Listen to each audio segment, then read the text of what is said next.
काम करने वालों के धन्यवाद के लिए और इस संघर्ष समिति के धन्यवाद के लिए ये धन्यवाद सभा आज धोलाखेड़ा से शुरू होकर आपके ग्राम पंचायत पौसाना में पहुंची है।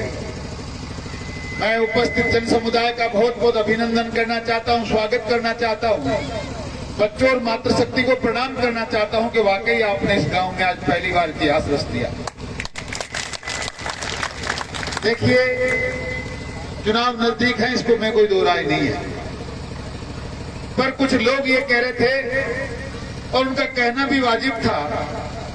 मुझे जोश में एक बात मेरे से निकली। लोगों ने कहा, अगर बुढ़ा झुंझुनू में नहीं बचा, नीम का थाना चला गया तो क्या करोगे? अब साहब, किसान का बेटा हूं, गर्म जोश था और सोच समझ के कुछ बोला भी नहीं, लेकिन भगवान ने मेरी बात सुनी। मैंने कहा, अगर ऐसा नहीं हुआ तो आत्महत्या कर लूंगा। कुछ लोगों ने ये कहा, चाहे जैसे बोल जाते हैं, मरना इतना आसान नहीं होता। लेकिन आपको एक बात बताना चाहता हूं, आप जिस समुदाय के इतने लोग, इतनी मातृशक्ति और इतने किसान पुत्र जहां बैठे हों और उनके मन में कोई बात और उसकी सफलता मिल जाए तो इस बात के लिए जान भी जाए तो कोई बहुत बड़ी बात नहीं। कुछ लोगों ने यह भी कहा था, हम ये कह रहे हैं कि तुम तो आत्महत्या करोगे नहीं, अगर झुंझुनू जिले में बुढ़ा गोड़ जाएगा तो हम मर जाएंगे। उनको कहना चाहता हूं, अपनी बात को याद कर लो। इस संघर्ष समिति में समिति के संयोजक आदरणीय गुरुजी कोडाराम जी, भाई जेपी मेला जी, नरेंद्र जी, कमलेश जी, राम सिंह जी, सरपंच साहब शिवराम जी, भाई गजोड़ जी, हमारे कैप्टन रामस्वरूप जी, नारी शक्ति का प्रतीक बैठी दोनों सरपंच महिलाएं संजू जी, शिवपाल जी, आदरणीय रामदेव जी, आदरणीय ख्यालीराम जी, रामनाथ जी, शिवपाल जी, हमारे भवानी जी, हमारे सरपंच हाउसरी के ओला जी, विजय जी, आपके वयोवृद्ध और नौजवान नेता आदरणीय कप्तान साहब, क्योंकि उनको वयोवृद्ध वैसे तो है लेकिन कह नहीं सकते, और आप जानते हो, पूरा गांव जानता है, उनकी जितनी ताकत और जितनी स्फूर्ति किसी में नहीं है। आदरणीय सतपाल जी, आदरणीय रोहतास जी, हमारे सरपंच धमोरा और हमारे आदरणीय सीताराम जी धीमा, ये सम्मानित मंच और मंच के समक्ष विराजमान आदर के योग्य मेरे बुजुर्गण, नौजवान दोस्तों, माताओं, बहनों और मीडिया के बंधुओं, देवी और सज्जनों, चुनाव में अभी 4 महीने शेष है। हम आपके नहीं तो आप चुनाव की चर्चा करना चाहते हैं। नहीं, मैं ऐसे एरे गहरे लोगों की व्याख्या यहाँ करना चाहता कि किसने क्या किया, कि ये दुनिया है, इसमें बहुत से लोग रंग बदल कर आते हैं, चले जाते हैं, बात से कोई फर्क नहीं पड़ता। मैं तो आपसे मात्र 4 बात करना चाहता हूँ, उसके बाद आज मुझे जल्दी जाना भी है, मैं दिल्ली जाऊंगा। 4-5 साल का समय आपने भारतीय जनता पार्टी की वसुंधरा जी की सरकार का देखा, जिसमें हम आपका विधायक था। एक व्यक्ति उठकर मुझे कह दे, एक भी भाई से भाई की लड़ाई का मुकदमा दर्ज हुआ, किसी की हत्या हुई, किसी से कोई गुंडा टैक्स वसूला गया, किसी के साथ कोई और अन्याय हुई? अरे हमने राम राज स्थापित करने की कोशिश की। नारी शक्ति का सम्मान हमारी सरकार के समय हुआ। हमारी सरकार ने कानून बनाया, अगर कोई महिलाओं का असम्मान करेगा, नारी के साथ किसी प्रकार का व्यभिचार करेगा, बालिकाओं के साथ बलात्कार करेगा तो उसको फांसी के फंदे पर लटका दिया जाएगा। इस सरकार ने इस बात के खिलाफ की। हमारे कानून के खिलाफ ये लोग बोले। किसान का लोन माफ किया, आपके सामने कई लोगों के नाम बता सकता हूँ। आपका 50-50 हजार रुपया लोन माफ हुआ। हमने फिर किसानों के खाते में 50-50 हजार रुपया डालने का काम किया। हमने आपका टोल माफ किया। ये सड़क पर लेने वाला टोल आपके समय, हमारी सरकार के समय बंद हो चुका था। हमने बिजली के बिल माफ किए। वर्तमान सरकार कह रही है पहले गहलोत साहब की फोटो लगाओ, फिर रजिस्ट्रेशन कराओ और फिर बैंक में खाता खुलाओ।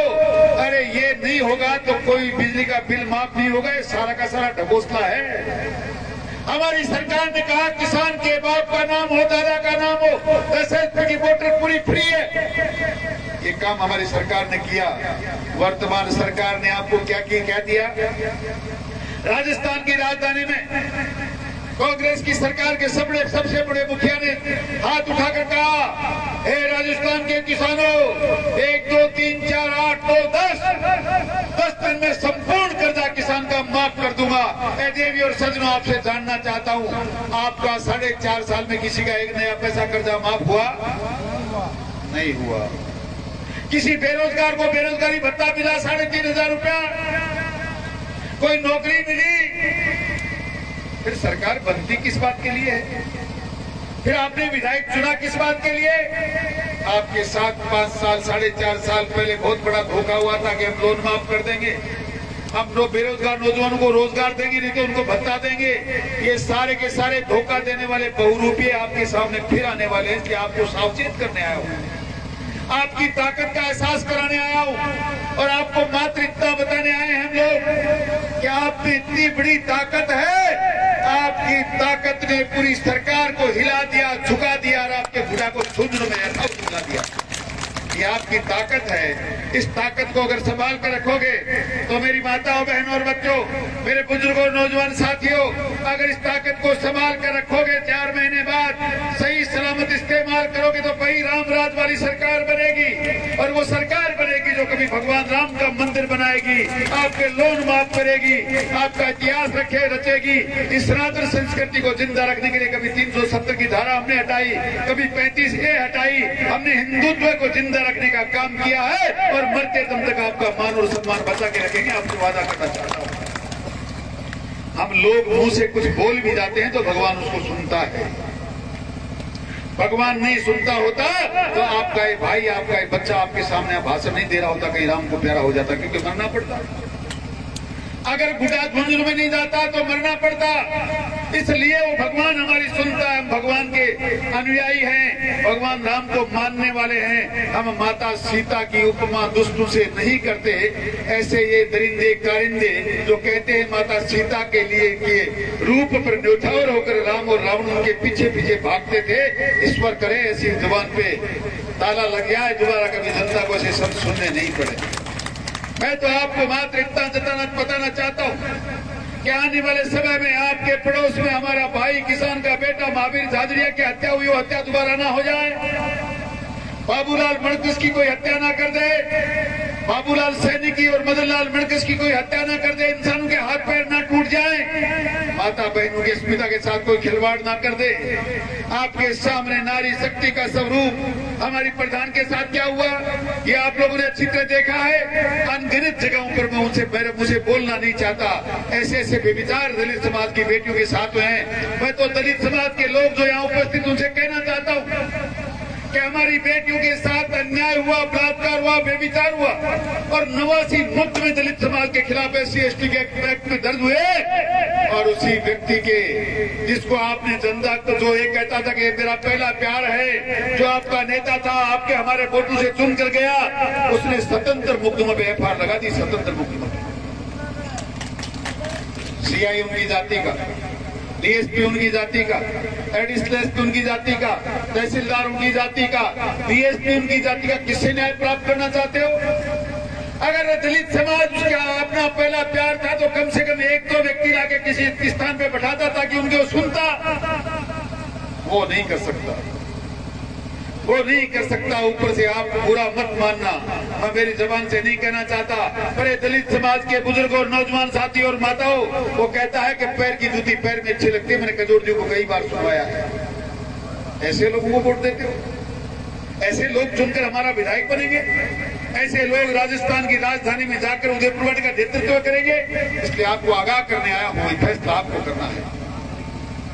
ये फैसला आपको करना है। 4.5 महीने बाद आप अगर फिर दोबारा कोई गलती कर देंगे तो इस उदयपुर वाटी का सत्यानाश आधा तो हो चुका है, पूरा सर्वनाश आप लोगों के हाथों से हो जाएगा। इसलिए देवी और सज्जनों, मेरी बात को याद रखना। मैं किसी के गाने नहीं आया, आपको आगाह करने आया हूँ, आपकी ताकत जगाने आया हूँ। आपने ये 2 महीने पहले जो ताकत नाचते गाते बुढ़ागोड़ जी के चौक में, भौर जी के चौराहे पे दिखाई थी, वो ताकत एक बार आने वाले समय पर, एक बार 4 महीने के बाद इस बूथ पर नाचते गाते बटन दबाना, दुनिया की कोई ताकत आपको हरा नहीं सकती। और आपको मात्र